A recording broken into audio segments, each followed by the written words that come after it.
Lo otro que creo que nosotros tenemos que aprovechar es estos meses es para, pues creo que todos sabemos que Tabaré va a ser el candidato a presidente del Uruguay, y seguramente va a ser el presidente nuevamente por segunda vez y para el tercer mandato del Frente.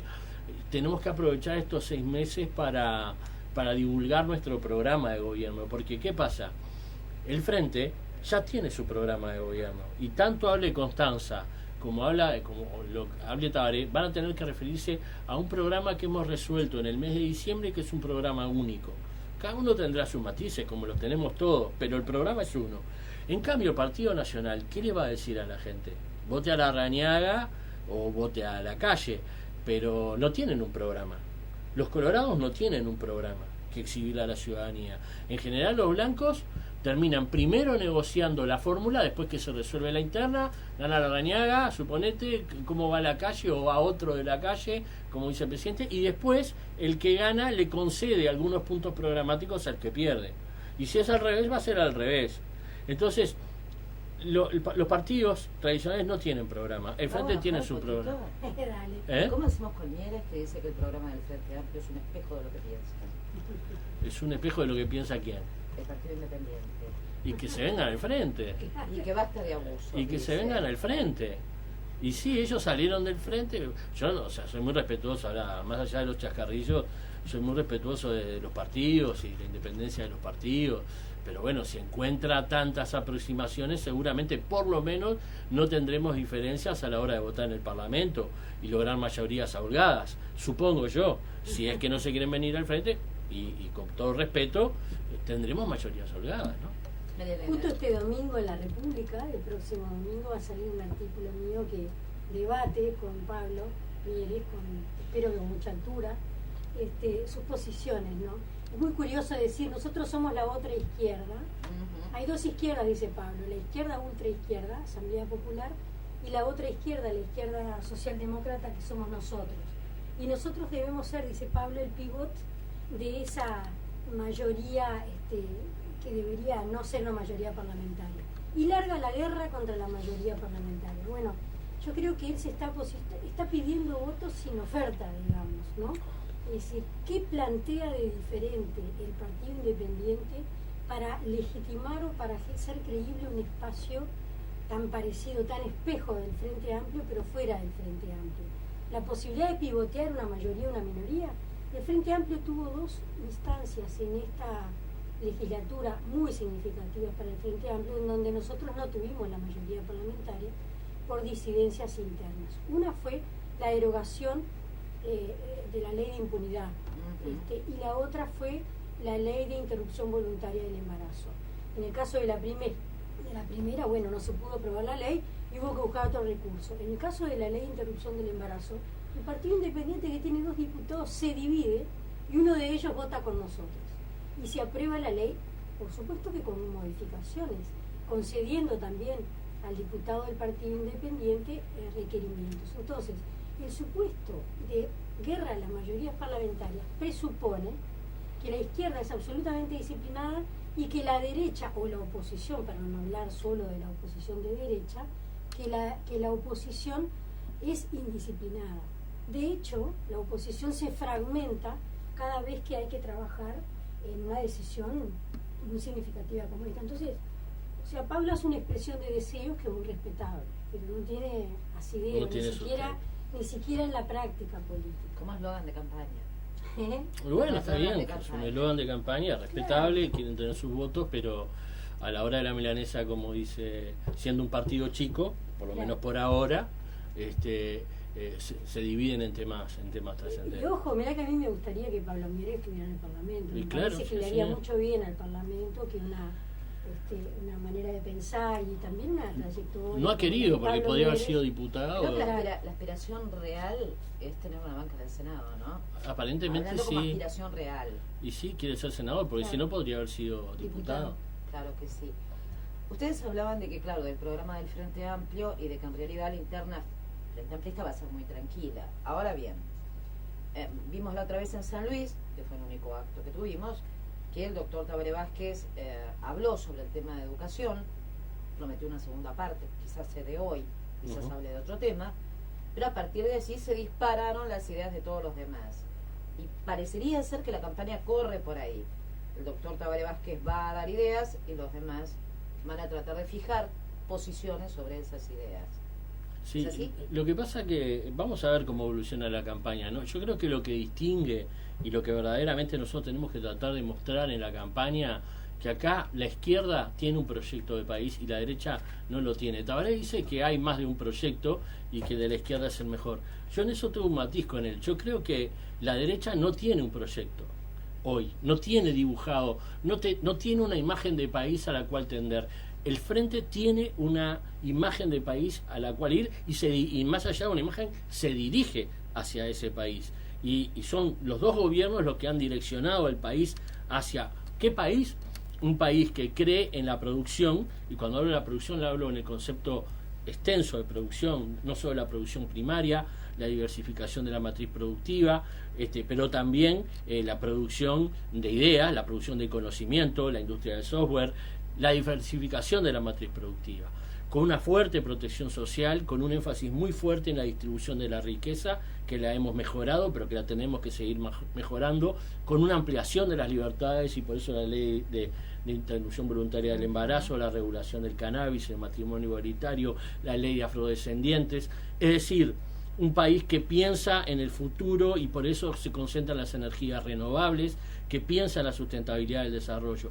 ¿Cuál era el proyecto de la derecha? El proyecto de la derecha era el proyecto de la plaza financiera. La derecha tenía un proyecto súper claro en los 90, la desregulación laboral, dejar que el mercado asumiera y distribuyera los costos y las oportunidades en una sociedad. La tenía clara, tenía su proyecto. Yo opuesto, nosotros opuestos, pero tenía un proyecto con el cual te podías pelear. Hoy no tiene un proyecto. Entonces, ¿qué hace? Contesta.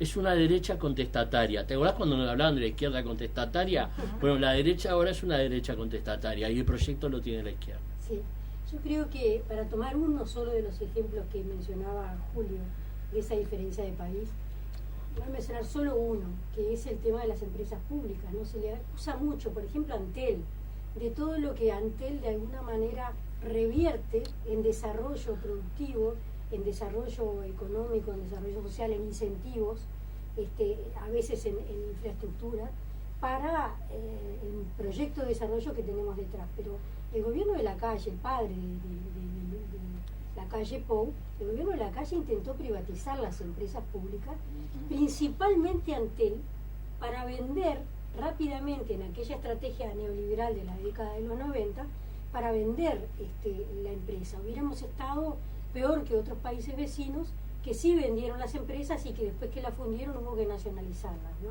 Nosotros mantuvimos, y lo mantuvimos a través de una movilización social muy importante y política, mantuvimos esa propiedad, pero no para llorar el Uruguay del pasado, el Uruguay del primer vallismo solamente, sino para decir eso se tiene que revertir en desarrollo, en creatividad, en innovación. Yo recuerdo todavía en el año, eso fue en el año 92, ¿no? El referéndum contra las empresas, la privatización de las empresas públicas, de algunas empresas públicas. Nosotros aceptamos que se privatizara Pluna en ese momento, ¿no? Y recuerdo al expresidente Lacalle en el año 95, siempre digo lo mismo, me repito a mí misma, ya estoy vieja, decir, si yo hubiera sabido que el negocio estaba en la gestión de la empresa pública y no en la propiedad, no me hubiera tirado contra la pared con el proyecto de privatización y venta. Eso lo dijo el expresidente Lacalle en el Sheraton, en un seminario de la 1815 que organizaba Liber Sereñi. Yo se la voy a tomar a María Elena, sí, porque justamente fue muy impresionante, estaba del público ahí, me quedó grabado. No, pero está bien que te quede grabado, porque últimamente dicen, bueno, a ver, después atenuó el término, pero la palabra que usó fue, si yo hubiera sabido, o me hubiera dado cuenta que el negocio estaba en la gestión. El negocio estaba en la gestión. Se habla de la gestión muchísimo. Se dice que el MIDES va a continuar, los consejos de salarios van a continuar, la política económica va a continuar, pero el gobierno gestiona mal. Gobierno frente a es lo que dice la oposición. Sí, claro. Lo que pasa que... Como María Elena lo puso por ahí, a mí me gustó. Lo que pasa, ha habido, por ejemplo, pongamos el tema de la educación. ha habido, ¿qué hace la derecha? La derecha focaliza en capítulos y pega, ¿no? Y pega sobre la contingencia, sobre lo actual. Y no deja, y en esa operación que hace, no deja o impide que vos veas el bosque. Y que cuando propones ver el bosque aparezca como una suerte de justificación. Pero los que creemos en los procesos, y estamos convencidos que las cosas tienen su proceso, algunos procesos más cortos, otros procesos más largos, tenemos que asumir la responsabilidad de explicar esos procesos. Y el caso de la educación es un caso bien paradigmático. Cuidado, como hombre de izquierda, que la izquierda es siempre no estar contenta con lo que tenés, sino mirar lo que te falta.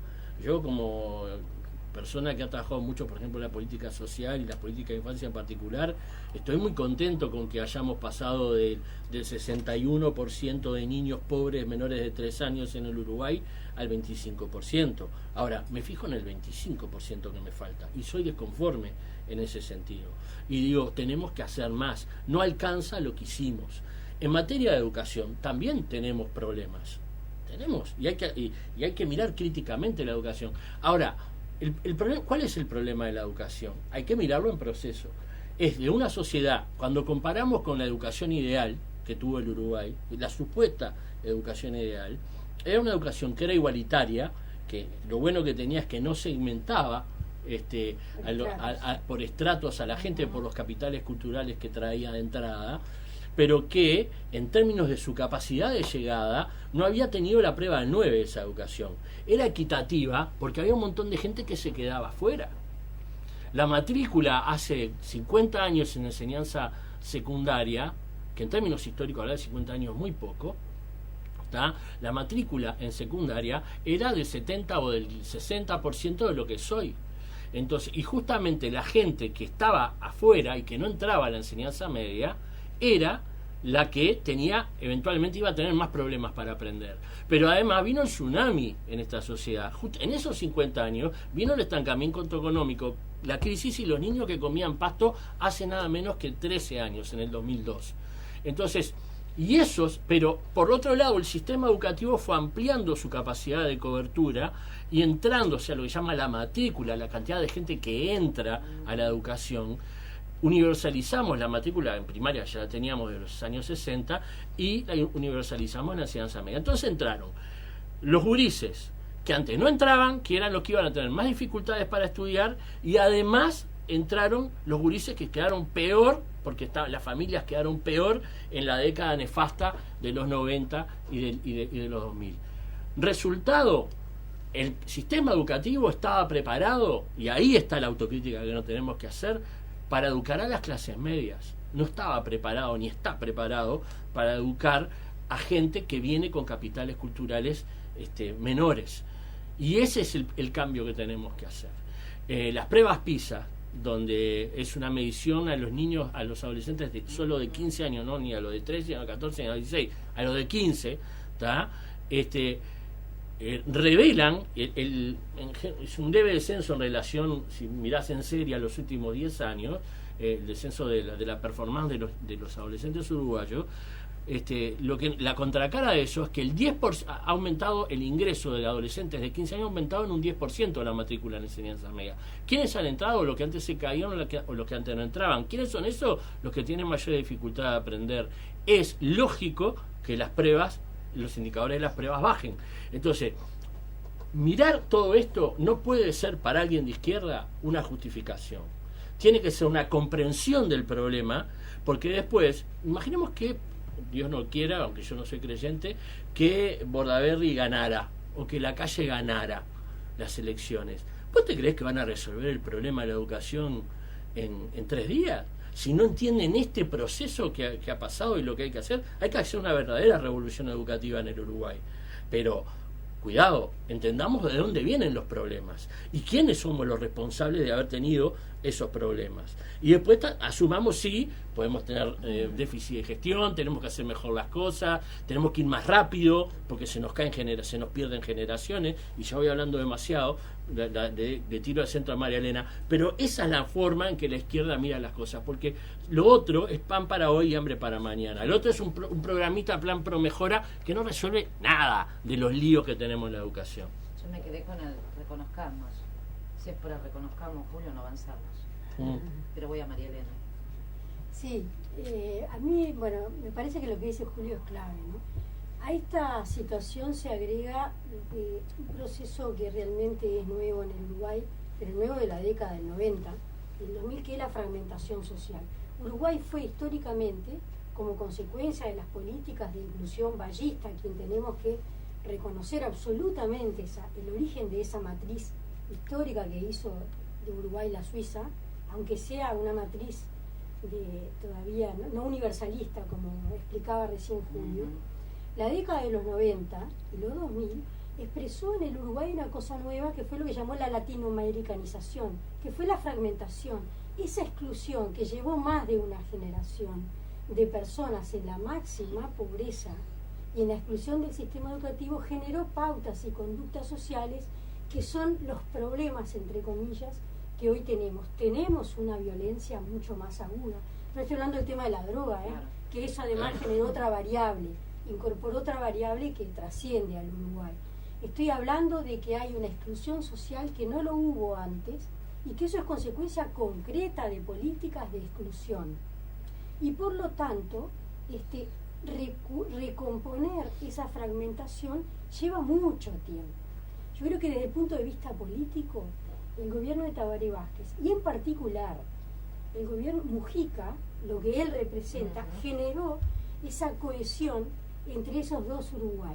Pero eso hay que sostenerlo con políticas públicas que le den efectivamente malla para incluir a esa población. Cuando se dice ahora de los gurises estos violentos, los gurises estos violentos son los hijos que nacieron son los chiquilines que nacieron en la extrema pobreza en el 90, en el 92, son los hijos de esas madres que ya en la década del 90 escribíamos varios de nosotros y trabajábamos en aquellos momentos en una ONG dedicada al tema de la infancia trabajamos juntos hace mucho tiempo, trabajamos en el foro juvenil en aquella época, pero trabajando, reconstruyendo redes sociales, porque la realidad era que la mitad de los niños nacían en el 45% de la población que estaba bajo la línea de pobreza.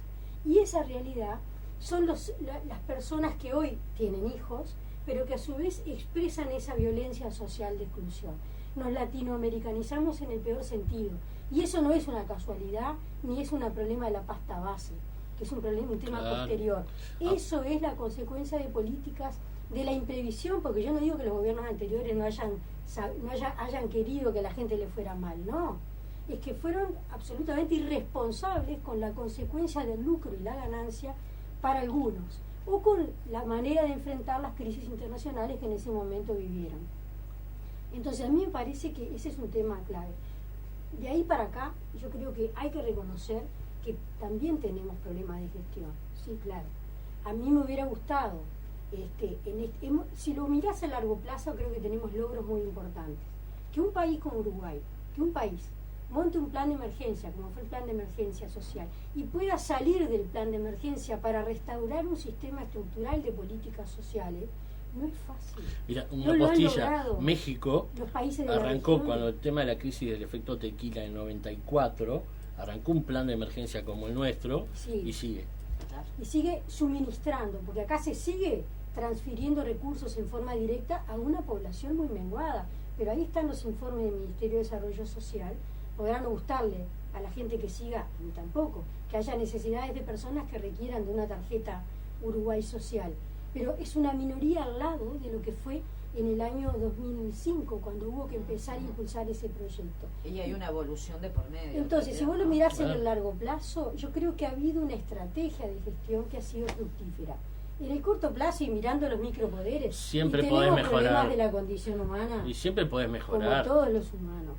Y tenemos chacrismo a veces, que yo siempre digo, nosotros estuvimos en el Ejecutivo, en el gobierno de Tabaré, María Elena en la OPP, yo en el Ministerio de Desarrollo Social, y sabemos bien que las chacras institucionales no son una prerrogativa ni de la izquierda ni de la derecha, y tenemos que aprender. Una de las cosas que vamos asumiendo, esto de que se llama tener cultura de gobierno, es entender que muchas veces la dimensión del poder hace que la gente conserve sus feudos y sea muy difícil articular las políticas.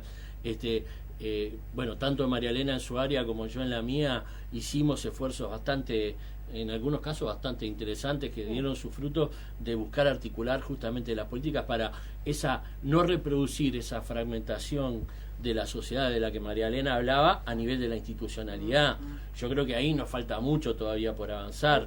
O sea, el arte de gobernar, nosotros no le podemos decir a la gente, porque estemos en el gobierno, de que nosotros somos unos campeones y que hacemos todo bien.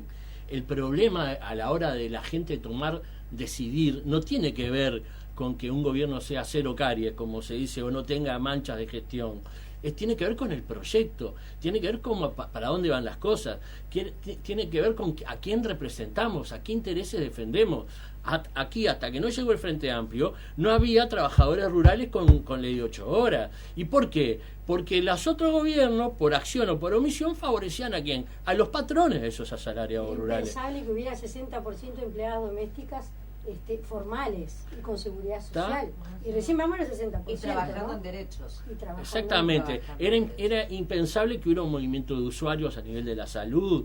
O sea, había muchas cosas que eran impensables, y tiene que ver con una lógica de gobernar, con una lógica de representar determinados intereses que son los que nosotros defendemos, los otros que defiendan lo que ellos defienden. Me parece bárbaro, eso es la democracia, pero por eso también hay que juzgar una acción de gobierno, por la resultante global. Después que nos den caña a los diputados, a los senadores, o a los ministros de tal ramo, o a la educación, está bien, porque eso sirve para mejorar también. En democracia, lo bueno de tener una posición activa tiene que ver con que te señala las falencias donde vos tenés que mejorar. Ahora, lo que se tiene que preguntar el que nos está escuchando o el que nos está viendo es, ¿y ellos lo van a hacer mejor? ¿Y ellos, cuando tuvieron que hacerlo? Porque ¿sabés qué? Yo estaba preparando un debate que voy a tener sobre educación, y estaba pidiendo estadísticas de la deserción en enseñanza media. ¿Viste que es el principal problema? Sí. Nadie dice que en los últimos 6 años disminuyó un 20% la deserción en la enseñanza media, ¿no? Pero, digo, aparte de eso, dije, bueno, vamos a comparar con cuando era gobierno el Partido Colorado o cuando era gobierno el Partido Nacional. ¿Cuáles sean las estadísticas de deserción? No se puede. ¿Sabes por qué? Porque no hay. Este es otro detalle, otra seña de identidad de este gobierno, la transparencia. Eso se repitió en muchos ámbitos, que se partía de la base de nada porque no había información previa. No había, la tenías que construir el dato. Tampoco en el MIDES, cuando se creó, María lo hablaba el otro día. Exacto, tenés que construir el dato. No me acuerdo ahora, se me fue, qué otro detalle importante que estaba en debate, y no hay. Bueno, ahora va a haber... No había institucionalidad, porque en realidad todos los proyectos, sobre todo los proyectos de política social, estaban localizados en la Presidencia de la República, totalmente financiados con cooperación internacional y no con presupuesto nacional, y dependiendo de una estructura designada políticamente de las personas en un ámbito que no tenía responsabilidad política.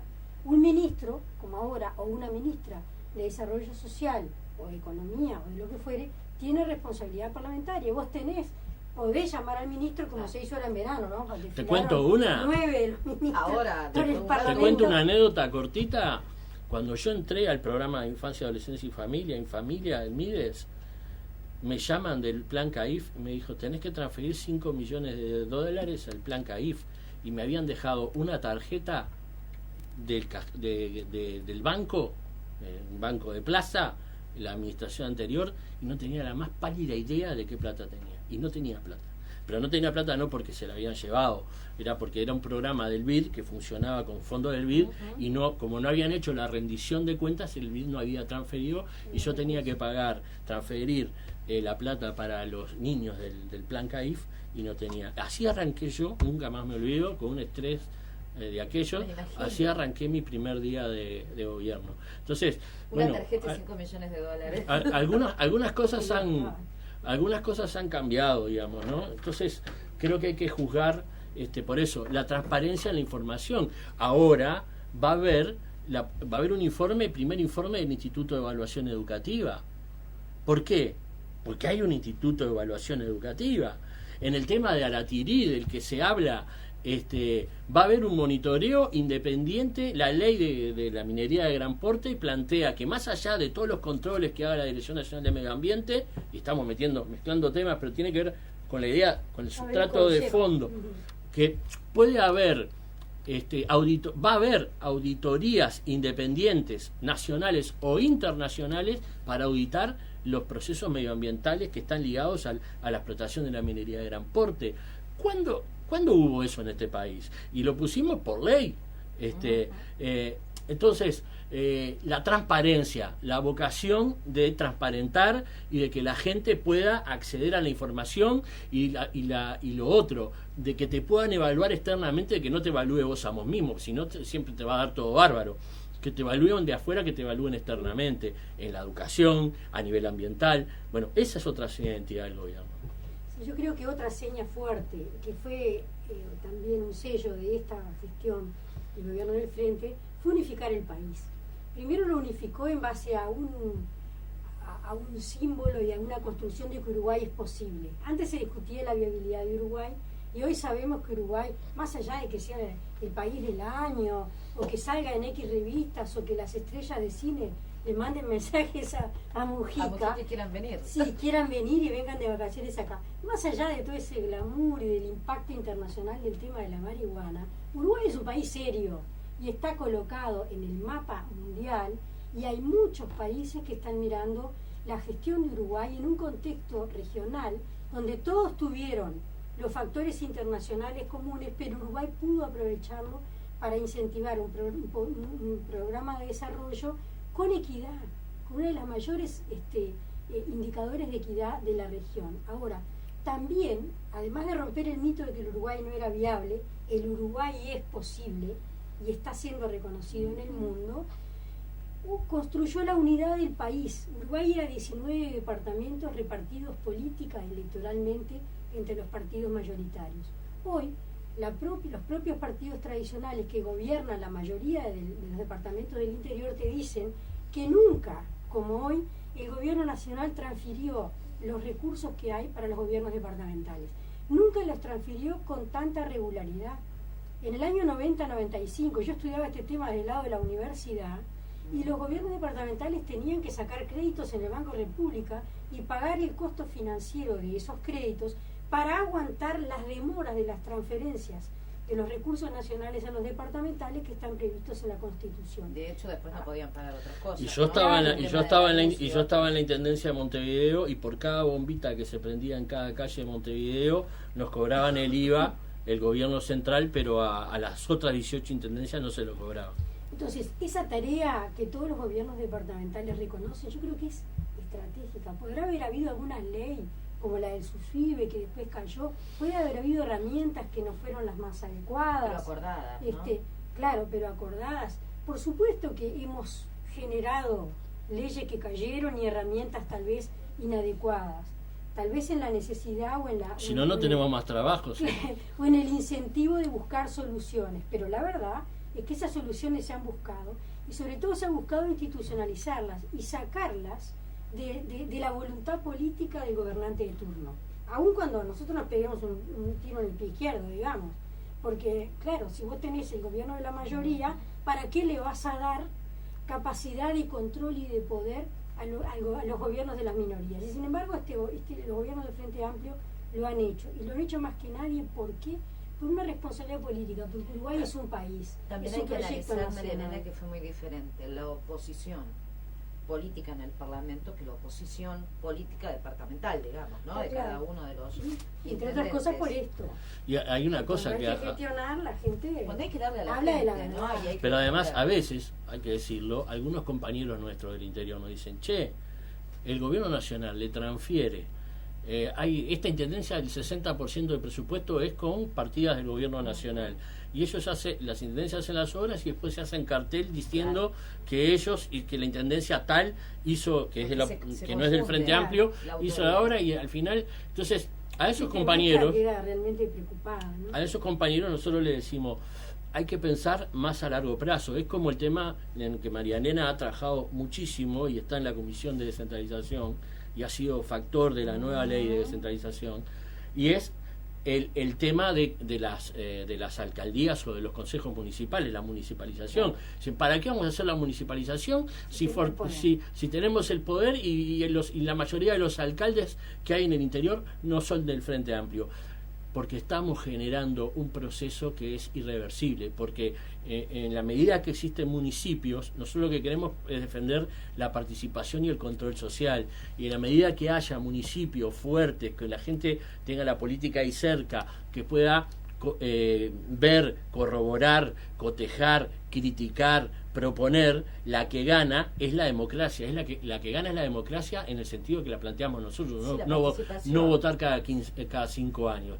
Y ya ganaremos en las alcaldías como ganamos a nivel nacional y como ganamos en algunos departamentos.